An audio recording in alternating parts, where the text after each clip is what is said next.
আসসালামু আলাইকুম। শুরু করছি ইসলামিক প্রশ্নোত্তর পর্ব। আজকের প্রশ্ন, দেখি আজকে কাকে জিজ্ঞেস করা যায় ইসলামিক প্রশ্ন। এখানে দুজন ভাই গল্প করতেছেন। আসসালামু আলাইকুম। ওয়ালাইকুম আসসালাম। আপনারা ভালো আছেন? ও, আমি আসছিলাম ইসলামিক প্রশ্নোত্তর পর্ব থেকে। আপনার অনুমতি দিলে একটা ইসলামিক প্রশ্ন জিজ্ঞেস করব। হ্যাঁ, জিজ্ঞেস করেন। আচ্ছা, আমাদের 5 ওয়াক্ত নামাজে কত রাকাত ফরজ? 17 রাকাত। উনি যে বলছে উত্তরটা কি সঠিক? 17 রাকাত?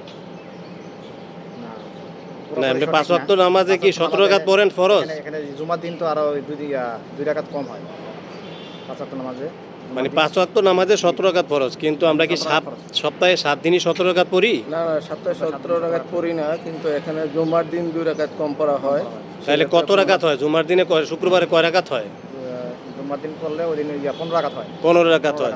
মানে এভাবে হচ্ছে 17 রাকাত, সপ্তাহে 6 দিন হচ্ছে 17 রাকাত, আর শুক্রবার জুমার দিন 15 রাকাত। 15 রাকাত। সম্পূর্ণ সঠিক উত্তর দিয়েছেন দুজনই। আসলে আমার অনেক মুসলমানই ঠিকমতো আমরা জানি না। অসংখ্য ধন্যবাদ আপনাদেরকে।